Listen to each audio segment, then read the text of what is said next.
Once upon a time, in the beautiful city of Enugu, lived a very wealthy man who lived in his mansion with his beautiful wife and daughter. Chief Nwankwo was highly respected in the state. He had so many successful businesses and was known as Omelora, the man who helped others to rise. From luxury hotels to construction companies and even a private school, Chief Nwankwo's name opened doors across Nigeria. His wife, Dr. Uju, was so elegant and kind. She was a philanthropist, known for her grace and generosity, which extended far beyond her community. Their daughter, Chimamanda, was an 18-year-old young woman who was not only beautiful but intelligent. She was by far the most intelligent girl in her school, who graduated as the best graduating student the school had ever seen. Chimamanda was the jewel of her mother and the pride of her beloved father. Whatever she wanted, she got. But Chimamanda never abused this privilege. She was always sensitive to the needs of others and oftentimes shared whatever she got with strangers and people around her who she believed were in need. However, standing in the corner of the mansion was their maid Oluchi, who had lived with them for over 20 years. Oluchi was there before Chimamanda was born. She had come into the Nwankwo household as a teenage girl herself, orphaned with nowhere else to go. Chief Nwankwo and his wife Uju took her in as a teenager, clothed her, fed her and gave her the life that her birth parents who abandoned her years ago could not give to her. Oluchi became more than just a maid. She was more like family and was treated as such by the Nwankwos. Dr. Uju ensured that she never lacked anything good. They enrolled her in a very good school and even paid her way through the university. But Oluchi was still not satisfied. She envied their daughter Chimamanda and desperately wanted to be her. It started off as silent admiration, with Oluchi watching Chimamanda from afar, the way she walked, talked, and how her parents doted on her. Admiration then began to grow into resentment. Oluchi could not understand why Chief and his wife would not treat her the same way they treated their daughter. Am I not good enough? She questioned herself one night as so many evil thoughts ran through her mind. I've served them, I've been loyal, I've never disrespected them. So why is she the only one with everything? Why can't they see me? Oluchi thought deeply as she made up her mind to do something about it. The next evening, Oluchi took permission from her madam to go see a friend of hers who she claimed gave birth a few days ago. Dr. Uju, being so understanding, allowed her to go pay her friend a visit, not knowing that Oluchi had no friend of such. She boarded a public transport to the outskirts of town, to the shrine of an evil man who was popularly known as Okaka. Okaka was a feared dibia, rumored to have died and risen with strange powers. He lived deep in the forest alone, and only the desperate went in search of him. Oluchi arrived at the shrine and knelt before him. Who seeks the forbidden? Okaka asked, as Oluchi replied him saying, I do, Oluchi, daughter of no one. I want what my heart cannot bear to lack any longer, she said with trembling lips. Speak it clearly, Okaka commanded, as she bowed her head lower and began to speak. I want Chief Nwankwo and his wife to love me the way they love their daughter Chimamanda. I want their hearts to turn away from her, to hate her with a great passion. I want them to treat me as their daughter, whilst treating her as the maid. Even worse, let her serve me. Let her feel what I've felt all my life. Okaka looked up at her and asked what the young girl did to her, but Oluchi had nothing to say. Okaka agreed to grant her request on the condition that her debts be paid 1 year after her request had been granted. Oluchi agreed, and Okaka did some incantations and told her to leave. A few hours later, Oluchi arrived home and realized that nothing had changed. She approached her madam, who told her to get their dinner ready, as her husband Chief was due to arrive later that night. Oluchi was so furious. She believed that the charm would start working immediately she arrived home. So, she grudgingly walked to the kitchen to prepare their dinner. She stood in the corner and watched as Chief, his wife and daughter ate their meals happily. Oluchi had not been this furious in her entire life. She gripped the kitchen counter, her fingers trembling with rage as she asked herself if the juju was fake. Did Okaka lie? She thought deeply as her anger began to rise.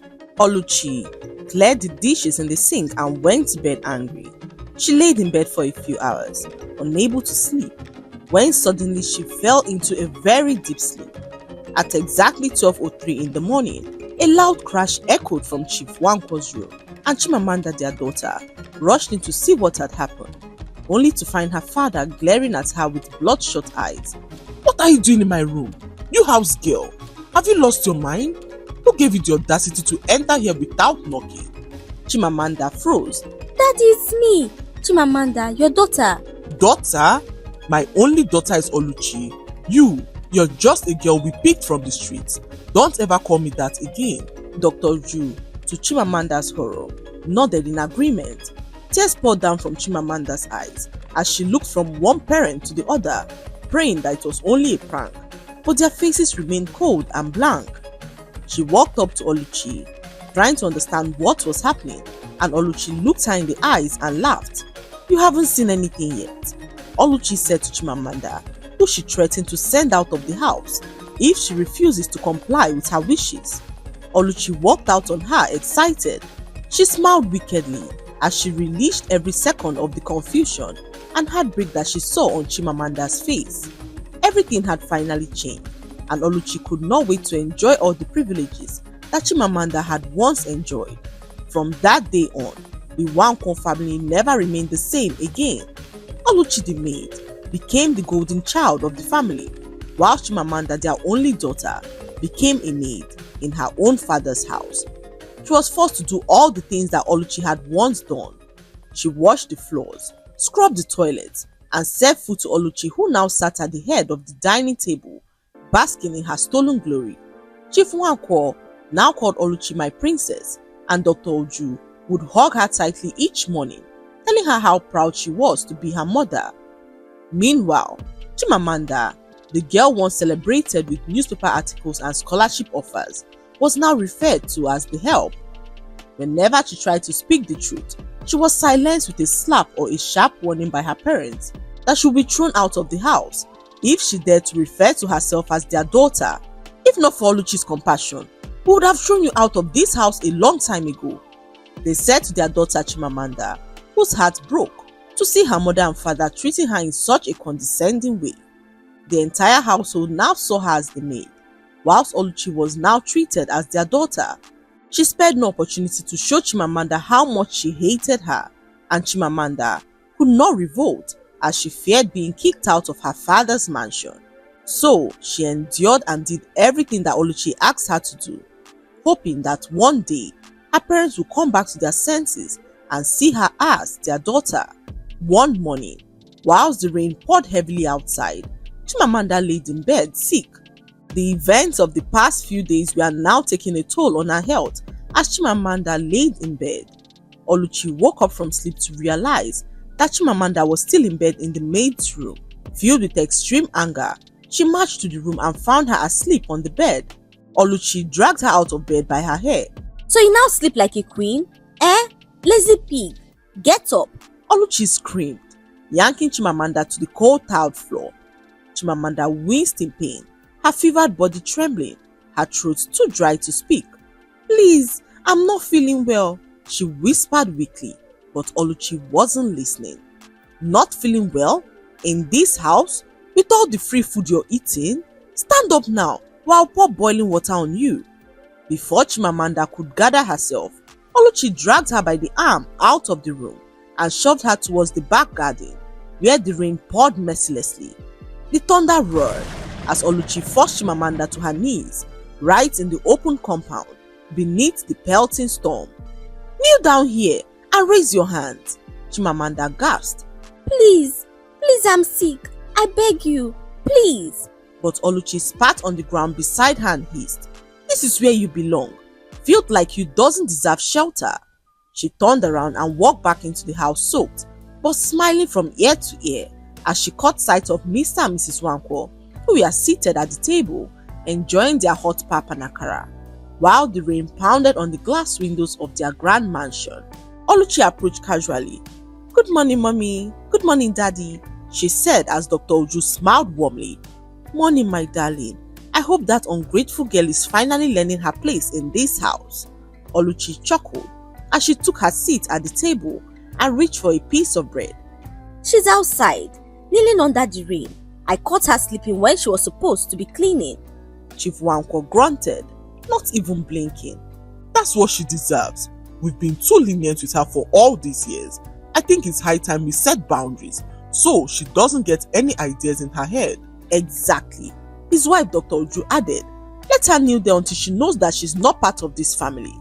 Hours later, Oluchi led Chimamanda back into the house. She was soaked to the bones, but Oluchi did not care. She ordered her to clear up the table and wash all the dishes in the kitchen, warning that if she saw a drop of water on the floor, Chimamanda would sleep in the dog cage. Chimamanda forced herself into the kitchen and began to clean. She could not risk sleeping in the dog cage and knew that she had to do everything possible to avoid it.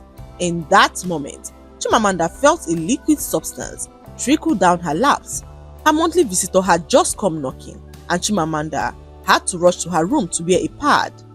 As she stood there, Oluchi pushed open her door angrily and snatched the pads from her hands. Chimamanda stood there and watched as Oluchi seized all the pads that she had in the house, forcing her to use rags and old newspapers to prevent the blood from leaking and staining her dress. But Oluchi was not done humiliating her. She smeared red paint on Chief Nwankwo's favorite chair in the house, claiming that Chimamanda stained the chair with her filthy blood. Chief Nwankwo, on seeing this, yelled out angrily at his daughter, "You filthy pig! How dare you sit on my favorite chair and stain it with your blood? Have you no fear?" he asked Chimamanda, who he slapped across the face angrily. Chimamanda stood there broken. She could not believe that her father would ever slap her across the face. This was the first time that her father was ever laying a finger on her, and Chimamanda could not believe the hatred that she saw in his eyes. All the love that her father once had for her had vanished, and Chimamanda did not know what to do. She decided to approach her mother, hoping that she would feel something for her, but all that her mother showed her was complete hatred.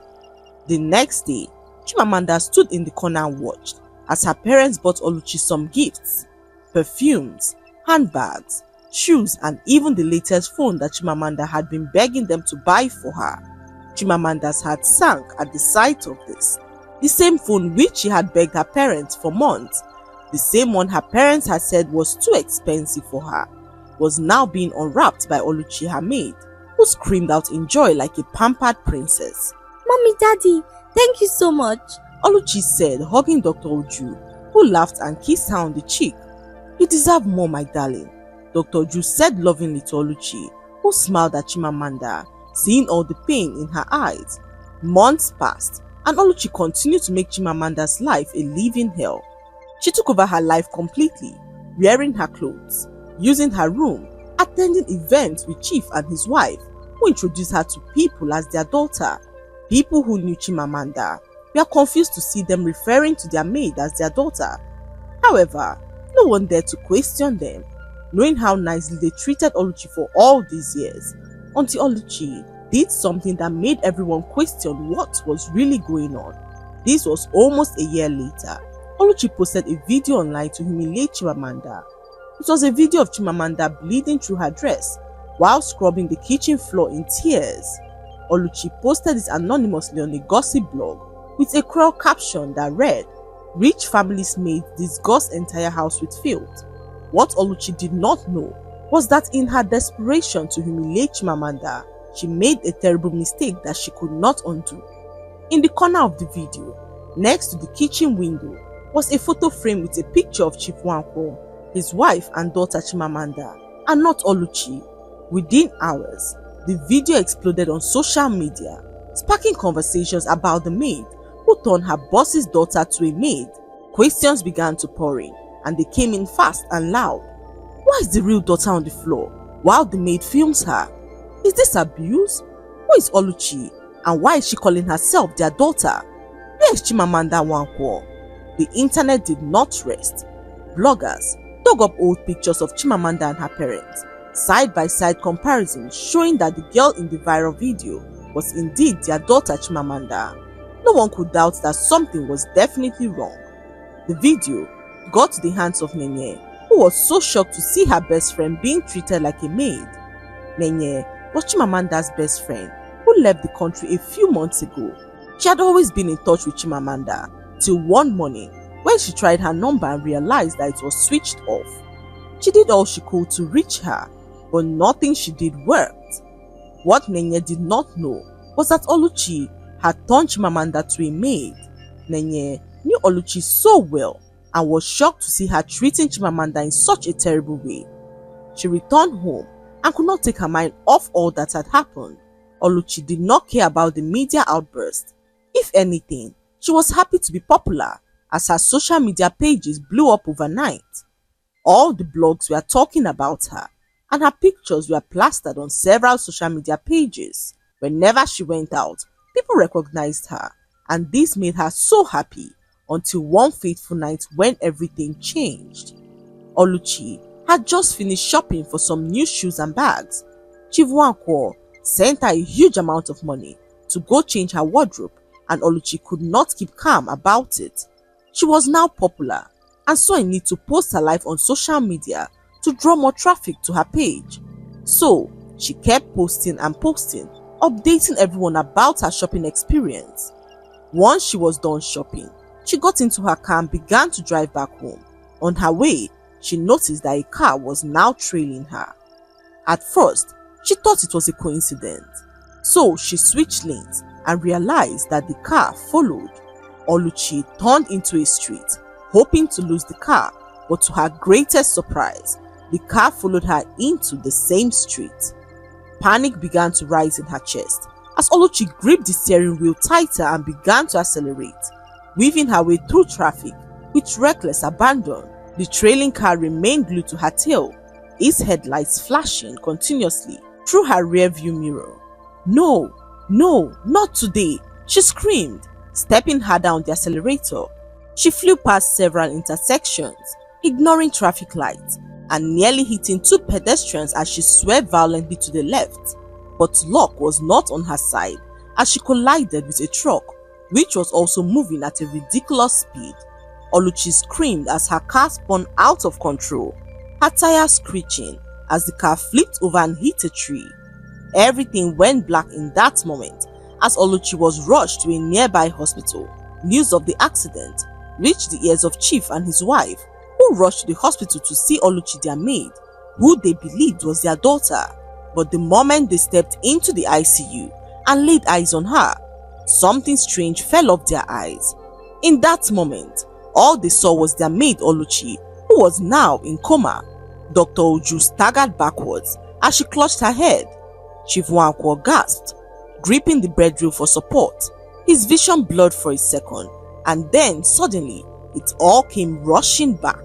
Every memory, every lie, every cruel word that had been heard at their real daughter Chimamanda, every slap, every command that they gave to her while she served them as a common maid. Dr. Oju burst out in tears as she began to cry. "What did we do? What did we do to our daughter?" she cried as she trembled.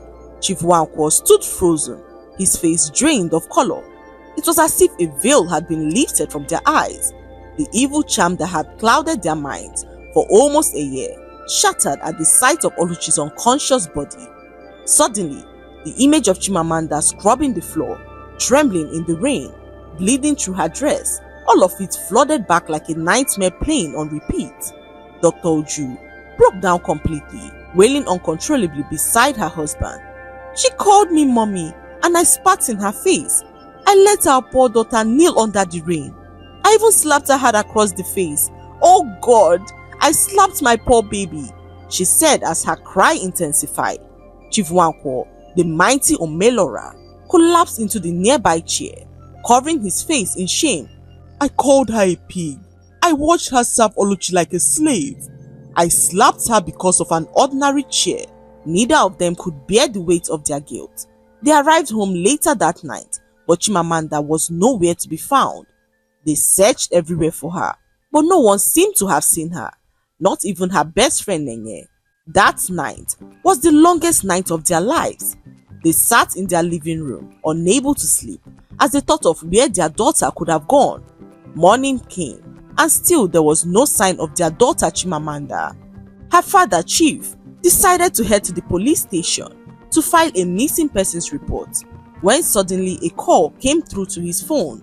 It was a strange caller who revealed to them that their daughter was at the hospital, the same hospital where Oluchi was currently admitted. Chief's heart raced as they both got into the car and began to drive. They drove like mad people and arrived at the hospital a few minutes later. They asked the nurses for their daughter, who directed them to a ward where they saw their daughter sitting on a chair next to Oluchi's bed. Her face was pale with exhaustion, her clothes rumpled, and her long braids slightly messy from the uncomfortable position that she had held all night. The nurses whispered that she had arrived late in the night after hearing about the crash from someone online. When Dr. Uju entered the room and saw her daughter, the tears returned like a flood. She burst out in tears and began to plead with her daughter for forgiveness. "My baby, my sweet, sweet baby, I'm so sorry for all that I did to you." Chimamanda stared, her tired eyes blinking open as she looked around. When she saw her mother crying profusely and her father standing behind her, trembling, she sat upright quickly. She didn't say a word, neither did they for some minutes. There was a long, painful silence, the kind that holds more truth than any speech ever could. Then, her mother began to plead for forgiveness. Her father, too, walked closer and began to speak. "I failed you, my daughter. I failed as a father, as a man, as a protector. I let evil bind me. I let you suffer under my roof. Please, my daughter, forgive me," he said to Chimamanda, who revealed to them that she had forgiven them a long time ago. "I forgive you, mother and father, the same way I've forgiven Oluchi for all that she has done. I didn't come here because I wanted to prove anything," she said, her voice barely above a whisper. "I came because I still love her." Her parents looked up at her stunned. "All my life, I saw Oluchi as my big sister," Chimamanda continued. I would watch her braid her hair and help her with her chores. She was the first person to carry me as a baby, the first to teach me how to cook. I loved her like blood. Her voice cracked, but she pressed on. "So, when she turned against me, when you both stopped seeing me for who I was, it broke something in me. But no matter how much it hurt, I never stopped loving her. I came here because I needed to see her open her eyes again." The room fell silent as her parents stared at her in disbelief. They could not imagine how much love she had in her heart, despite all the terrible things that they had done to her. Chief, in that moment, decided to do everything within his power to make it up to her. He got her an even better phone from the one that he got for Oluchi and went on to enroll her in a university abroad, the same university her best friend Nenye attended. Chimamanda had always wanted to go abroad, but her parents refused, fearing what would become of her when she was so far away. However, seeing how she handled the whole situation with Oluchi, Chief Nwankwo and his wife decided to give her their blessings to travel, seeing that their daughter had grown into a woman far wiser and stronger than they could ever imagine. Chimamanda was so excited to hear this. Her dream was finally becoming a reality, but a wave of sadness still settled in her heart. To see Oluchi unconscious in the hospital, days passed, and Oluchi was still not responsive. Chimamanda approached one of the doctors, who informed her that Oluchi might not make it alive. The news was so devastating to hear, but Chimamanda, instead of breaking down, decided to cling on to hope. The day of her trip arrived, and Oluchi had still not regained her consciousness. Chimamanda rose early that morning, her heart heavy, as she packed the final items into her suitcase. The house was calm, and her parents were so sad to see her leave. They offered to accompany her to the airport, and Chimamanda agreed, informing them that she had one last thing to do before she left Nigeria. She had to go see Oluchi at the hospital, and her parents agreed. When she arrived, the nurses greeted her with sad eyes. Nothing had changed. Oluchi was still lying still in her hospital bed, surrounded by the beeping of the machines. Chimamanda stepped into the room quietly. She walked to the bedside and sat down, staring at Oluchi, who was still lying there unconscious. "You're still not awake," she said softly as she paused, swallowing the lump in her throat. I forgave you a long time ago, Oluchi. I still don't understand why you did what you did, but I understand pain. I know what it means to feel invisible. I wanted to hate you, I did, but all I could think about were the good memories we shared. The memory of you teaching me how to braid my hair, running after me in the compound, calling me small madam, and laughing like we were sisters. That's the Oluchi I chose to remember. I hope that if you ever wake up, you'll be free from jealousy and pain. And then, for the first time in months, Chimamanda did something that she hadn't done in a very long time. She closed her eyes and prayed. God, she whispered, if there's anything you can still do for her, please do it. Free her soul. Heal her if you choose to.